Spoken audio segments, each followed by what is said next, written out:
Assalamu alaikum, this is Dr. Sajjad Hussain. In this lecture, we would learn about the internal memory, specifically about the RAM and the ROM. We would discuss the internal architecture of a RAM and ROM, their read cycle and the write cycle specifically. Starting with the internal memory, all the onboard memories such as RAM, ROM, flash memories are termed as the internal memory. Typically, they are actually the onboard memory, which is very close to the processor. Specifically, when we call RAM, a RAM is a random access memory. Why we call it a random access memory? Because its access method is random. आगे चल के हम video में देखेंगे आगे आने वाली videos में कि एक्चुअली हमारे पास चार तरह के एक्सेस मेथड होते हैं: sequential access method, direct access method, random access method, associative access method. In a sequential access method, the access time depends on the location and the address of a memory, and means the access time is not fixed. जैसे आपकी tape drives हैं, cassettes या tapes जिसे आप कहते हैं, they are actually a sequential access memory. इसमें अगर आप किसी पर्टिकुलर ट्रैक को एक्सेस करना चाह रहे हैं जो कि स्टार्टिंग लोकेशन से दूर है, तो जितना दूर वो स्टार्टिंग लोकेशन से होगा उतना ही उसका एक्सेस टाइम ज़्यादा होगा. Similarly, random access method इससे independent है. It is independent on the access time is independent on the location of a memory. इसको भी हम मज़ीद डाटा शीट से भी देखेंगे और आगे आने वाली वीडियोस में हम इस चीज़ को एम्पेरिकली इवेलुएट करेंगे कि किस तरीके से एक्सेस टाइम इंडिपेंडेंट होता है लोकेशन ऑफ अ मेमोरी की.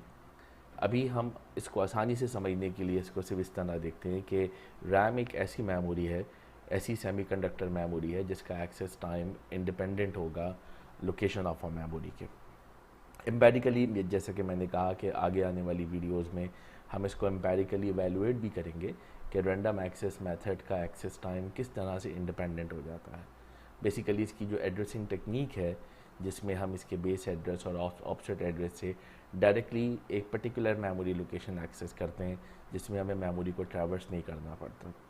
सो सिंपली हम अभी इसको इस तरह कह सकते हैं कि RAM is actually a memory whose access method is random. जैसे मैंने कहा, in random access method the access time is independent on the location of a memory. For example, मैं अगर कुछ रैम की डाटा शीट्स आपके साथ यहाँ पे शेयर करूँ. फॉर एग्ज़ाम्पल, एक ये मेमोरी है 6116 is a CMOS static RAM 16K 2K/8. ये हमें पता है कि 16K बिट इसकी मेमोरी है. 2K/8 means there would be 11 number of address bits and there would be 8 number of data bits, जैसे कि हमने पिछली वीडियोस में देखा है. यहाँ पे अगर आप देखें तो यहाँ पर इन्होंने इसकी एक्सेस टाइम डिफ़ाइन किया है कि या तो 20 नैनो सेकेंड्स होगा या 25 होगा या 35. मिलिट्री एप्लीकेशन के लिए जो पैकेज मौजूद हैं इनके एक्सेस टाइम के ये वेरिएंट्स हैं. जो कमर्शियली हैं इनके एक्सेस टाइम के ये वेरिएंट्स हैं, लेकिन एक आईसी इनमें से किसी एक वक्त में एक एक्सेस टाइम को यूज़ कर रही होगी. सिमिलरली एक और डाटा शीट है विच इज़ 71342SA. यहाँ पर भी अगर आप देखें तो फॉर कमर्शियल वेरिएंट इसका 20 नैनो सेकेंड है, इंडस्ट्रियल वेरिएंट इसका 25 नैनो सेकेंड है. मीन्स ये this access time is independent. कोई भी मेमोरी लोकेशन हो, इस 4K/8 में जितनी भी मेमोरी लोकेशंस होंगी, for all of the memory location the access time would be the same. Similarly एक और मेमोरी यहाँ पे है 6264. यहाँ पर भी अगर हम इसका देखें कि ये भी एक 8K/8 की मेमोरी है जिसका एक्सेस टाइम के ये कुछ वेरिएंट्स 12 नैनो सेकेंड, 15, 20, 25 और 35 नैनो सेकेंड्स, ये उसकी वेरिएंट्स. इनमें से किसी एक वैल्यू के ऊपर इसका एक्सेस टाइम डिपेंड कर रहा होगा. तो यहाँ ये बात समझ में आई कि the access time of a memory is independent of the location of a memory. Obviously RAM memory has a read operation, write operation. Its structure is volatile, means it needs a power to get alive. It appears in a static form and a dynamic form. There are two types of the RAM, SRAM and the DRAM. In this table, we have presented a comparative study, a parametric comparison of different both RAM and ROM and different variants of RAM and ROM as a function of their category, their erase method, write mechanism and volatility. Random access memory has a read and write memory. It can be erased electrically at a byte level. We can write it electrically, and its nature is volatile. However, we have two variants of programmable ROM, a simple ROM and a programmable ROM. They are mainly only read only. Erase is not possible, यानी manufacturer basically इसको एक दफ़ा programme करके इसको publish करेगा और उस programme को फिर इरेज नहीं किया जा सकता। जिस तरह आपने मुख्तलिफ वीडियो गेम्स खेले होंगे जिनको हम रोम गेम्स कहते हैं, जो गेम्स एक दफ़ा प्रोग्राम कर दिए जाते हैं और फिर उसके बाद उसको चेंज नहीं किया जाता।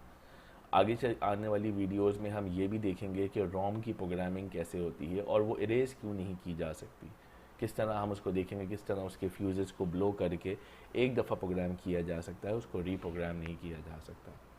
राइटिंग इसकी थ्रू मास्किंग होती है डेवलपमेंट मैन्युफैक्चरिंग टाइप के ऊपर, and it's nature is non volatile, यानी इस मेमोरी को अगर सप्लाई ना भी मिले तो इट रिटेन्स इज डेटा, क्योंकि इसके अंदर हम इसके फ्यूजेस को एक्चुअली ब्लो करते हैं और वो फ्यूजेस रिस्पॉन्ड करते हैं जैसे ही उसको सप्लाई मिलती है। आगे चल के हम इसको और डिटेल में देखेंगे रोम की, जिस वक्त हम प्रोग्रामिंग कर रहे होंगे, कि किस तरह रोम के अंदर हमारे पास मुख्तलिफ एंड एरेज होते हैं या और एरेज होते हैं और किस तरीके से उसकी प्रोग्रामिंग की जाती है, उसको नॉन वोलेटाइल क्यों कहते हैं, मास्किंग कैसे होती है, इसको हम डिटेल में आगे आने वाली वीडियोस में देखेंगे। अभी हम यहाँ पे सिर्फ इसकी कैरेक्टरिस्टिक्स को पढ़ रहे हैं। फिर इसके अलावा रोम के कुछ वेरिएंट्स हैं जो कि इरेजेबल भी हैं, जैसे P ROM, E P ROM है, ई पी रोम है। ये मोस्टली रीड ओनली है, बट इट कैन बी री राइट एज वेल। कुछ मेमोरीज ऐसी हैं जो कि अल्ट्रा वॉयलेट लाइट के थ्रू इरेज की जा सकती हैं। जिस तरह कि अगर इसकी हम डाटा शीट्स में देखें, एक आईसी है 2716, ये 2716 ये ईपी रोम है, लेकिन ये यूवी ईपी रोम है, यानी ये इसकी साइज़ 16K है, ऑर्गेनाइजेशन 2K/8 है, और इसको इरेज यूवी अल्ट्रा वॉयलेट के थ्रू इसको इरेज किया जाएगा ईपी रोम को। इस रोम के ऊपर एक छोटी सी ऐसी लिड बनी होती है, जो लिड हम अल्ट्रा वॉयलेट लाइट के लिए रखते हैं। जैसे इसको प्रोग्राम करते हैं, इसको टेप कर देते हैं या इसको ओपेक सरफेस कर देते हैं, और जब इसको ट्रांसपेरेंट स्लिट के ऊपर अल्ट्रा वॉयलेट लाइट पड़ती है तो ये मेमोरी को इरेज करता है। तो ये 2716 जो है ये एक्चुअली यूवी इरेजेबल है। इसी का एक और वेरिएंट है, इस वेरिएंट की आईसी का नाम है, नंबर है 2816। ये 2816 जो है ये इलेक्ट्रिकली इरेजेबल है, यानी इसको हम high performance electrically erasable and programmable read only memory. तो a ROM could be ultraviolet erasable और it could be electrically erasable. आगे आने वाली वीडियोस में हम ये भी देखेंगे कि ये अल्ट्रा वॉयलेट से किस तरह से रोम इरेज की जा सकती है। अभी जैसे कि मैंने कहा कि हम इसकी कैरेक्टरिस्टिक्स देख रहे हैं कि बेसिक की कैरेक्टरिस्टिक्स क्या हैं। Right mechanism is electrically by using a programmer. इसके आईसी के प्रोग्रामर्स हैं जिसके थ्रू हम प्रोग्राम कंप्यूटर पे लिख के और वो आईसी के अंदर इलेक्ट्रिकली थ्रू प्रोग्रामर उसको बर्न किया जाता है। Again its nature is volatile as well. The fundamental part of any memory is its cell, यानी ये उसका सबसे बेसिक स्मॉलेस्ट एलिमेंट है। हर सेल ये एक स्टेबल स्टेट को होल्ड करता है, यानी कि हर एक सेल पे या तो 1 स्टोर होता है या तो 0 स्टोर होता है। हाई लॉजिक हाई स्टोर होने का मतलब है कि वो 1 स्टोर, ये हाई और लो एक्चुअली वोल्टेजेस हैं। लॉजिक हाई का मतलब 1 स्टोर हो रहा है, लॉजिक लो का मतलब है कि 0 स्टोर हो रहा है। इसमें फंडामेंटली 3 टर्मिनल्स हैं, एक टर्मिनल जिसको हम कंट्रोल कहते हैं, एक सिलेक्ट कहते हैं और एक डाटा कहते हैं। जैसे कि इस डायग्राम में हमने 2 ऑपरेशन दिखाए हैं, write operation, read operation. Select pin basically क्या करती है, ये सिलेक्ट करती है रीड के लिए या राइट के लिए। Select pin select cell for read and write operation. ये इस सेल को इनेबल करती है कि इस पे रीड ऑपरेशन होना है और या इस पे राइट ऑपरेशन होना है। फॉर एग्जांपल यहाँ से हमने देखा कि राइट ऑपरेशन में भी सिलेक्ट इनेबल है और रीड ऑपरेशन के लिए भी सिलेक्ट इनेबल है। कंट्रोल पिन एक्चुअली रीड और राइट ऑपरेशन परफॉर्म करती है। जैसे इन दोनों में फ़र्क ये है कि ये सिलेक्ट करती है और ये रीड और राइट ऑपरेशन परफॉर्म करती है। दोनों में हमने देखा कि रीड और write operation control pin enable है। फिर डाटा एक्चुअली वो डाटा प्रोवाइड करता है जो या तो मेमोरी पे राइट किया जा रहा है या मेमोरी से सेंस किया जा रहा है। रीड को हम बेसिकली सेंस भी कहते हैं। तो एक्चुअली ये 3 पिन्स हैं, control, select and data. Select use to select a particular cell, क्योंकि एक मेमोरी के अंदर बहुत सारे सेल्स होंगे, एक मेमोरी में एक सेल नहीं होगा। जितनी नंबर ऑफ बिट्स एक मेमोरी स्टोर कर रही है उतनी ही नंबर ऑफ सेल्स इसके अंदर होंगे। तो select pin select a particular cell to be read और write, control pin performs the read or write operation, and the data that is supposed to be read or write into or out of the memory would be provided by the data pin. Video के इस part में अब हम यहाँ पे 2 basic variants of RAM को यहाँ पे डिस्कस करेंगे। इस पूरी एक्चुअली सीरीज़ में हम पहले रैम के ऊपर बात कर रहे हैं, फिर सब्सिक्वेंटली हम रोम के ऊपर बात करेंगे। रैम में अगर हम देखें तो रैम के 2 वेरिएंट्स, बेसिक इसके 2 वेरिएंट है, फिर फर्दर इनके और वेरिएंट है। फॉर एग्जांपल एक डायनामिक रैम और एक static RAM, dynamic and static RAM. इन दोनों में स्ट्रक्चरल डिफरेंस है। बेसिक आर्किटेक्चर इन दोनों का सेम है, यानी कि दोनों सेल बेस हैं, दोनों का फंडामेंटल स्टोरेज एलिमेंट है cell, but the structure of cell in दोनों में डिफरेंट है। यानी एक का structure of a cell capacitor और ट्रांजिस्टर बेस है, जबकि दूसरे का structure of cell totally transistor based है। हम थोड़ा सा एक रिव्यू करते हैं डी रैम के सेल को कि in a D RAM cell that stores a charge on a capacitor, means we know that capacitor is a charge storing device and transistor is a switching device. Capacitor stores the charge. The high charge or a certain value of charge stored on a capacitor is termed as 1, means if the capacitor is charged it would pertains to 1. If capacitor is not charged or discharging, so it would be termed as 0. This transistor works as a switching device. This allows data to be read and write from the capacitor because this works as a switch. For example, if enable pin is high or if enable is 1, transistor will switch on. If enable is 0, this transistor will be switched off. Technically we call it saturation and cutoff. Means आसान अल्फाज में अगर आप इसको समझना चाहें कि अगर एड्रेस लाइन को यहाँ पे ज़ीरो करूँगा तो ये ट्रांजिस्टर ऑफ हो जाएगा, यानी यहाँ से कोई करंट फ्लो नहीं होगा। लेकिन अगर एड्रेस लाइन को 1 कर दिया जाए तो यहाँ से इस पाथ से करंट फ्लो किया जा सकता है। आई होप आपने अपनी इनिशियल बेसिक इलेक्ट्रॉनिक्स की क्लासेस के अंदर ट्रांजिस्टर के ऑपरेशन को पढ़ा होगा कि transistor can works as an amplifier, however it can works as a switch. At this point of time we are using transistor as a switch. When we perform the read operation, in a read operation we make the address line enable, that makes the transistor on. When this transistor is on, the bit line reads the voltage level from the capacitor, either logic 1 or logic 0. However, when we want to write something on a capacitor, we again make the address line enable, address line set to high to make this transistor on, and the value that is supposed to be write onto the capacitor will be applied to this bit line. This bit line is like your data line, and this data would be stored to the capacitor via this switch. Means if switch is on, if this transistor is on, this voltage level can be stored onto the capacitor. If this switch is off, then this value would retain until the supply is available. So this makes this memory as a volatile memory because the whole values stored वो सारी depend कर रही होती है कि जब ये इस पूरे सेल को सोर्स मिल रही हो। अपेरेंटली डी रैम का आर्किटेक्चर बहुत सिंपल सा है, बट इसमें एक डिफ़िकल्टी है कि क्योंकि कैपेसिटर के अंदर इनहेरेंट रिएक्टेंस की वजह से there would be a leakage of a charge inside the capacitor.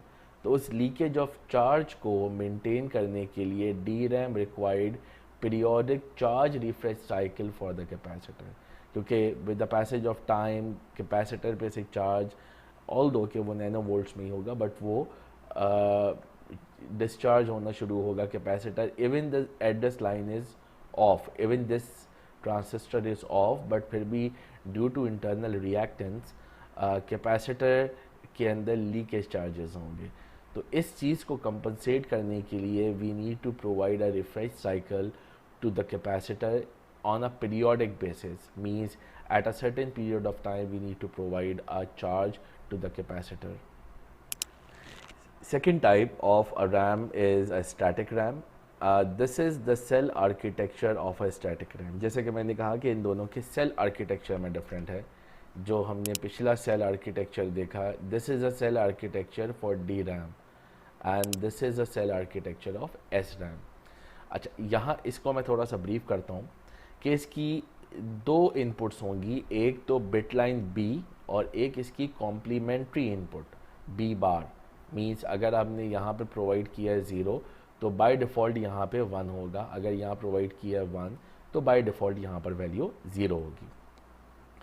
फिर हमने यहाँ पर ट्रांजिस्टर्स को एक दूसरे के ऊपर लगाया, T1 और T3 एक दूसरे के ऊपर हैं, T2 और T4 एक दूसरे के ऊपर हैं। इस तरह की अरेंजमेंट हमें स्टेबल लॉजिक प्रोवाइड करती है।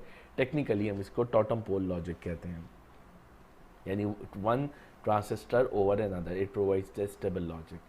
अभी देखते हैं कि ये काम कैसे करता है।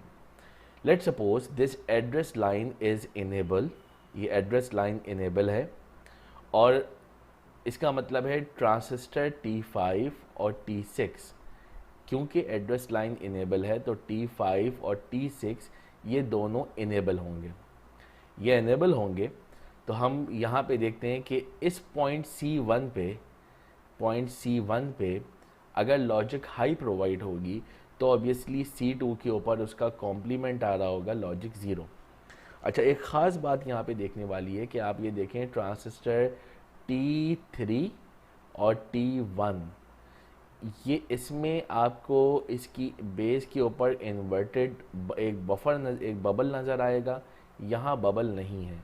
इसी तरह T4 पे एक ये बबल है और यहाँ बबल नहीं है। इसका मतलब ये है कि ये वाला ट्रांजिस्टर 0 मिलने पे ऑन होगा, यानी इसकी इनपुट पे जब 0 होगी तो T3 ऑन होगा।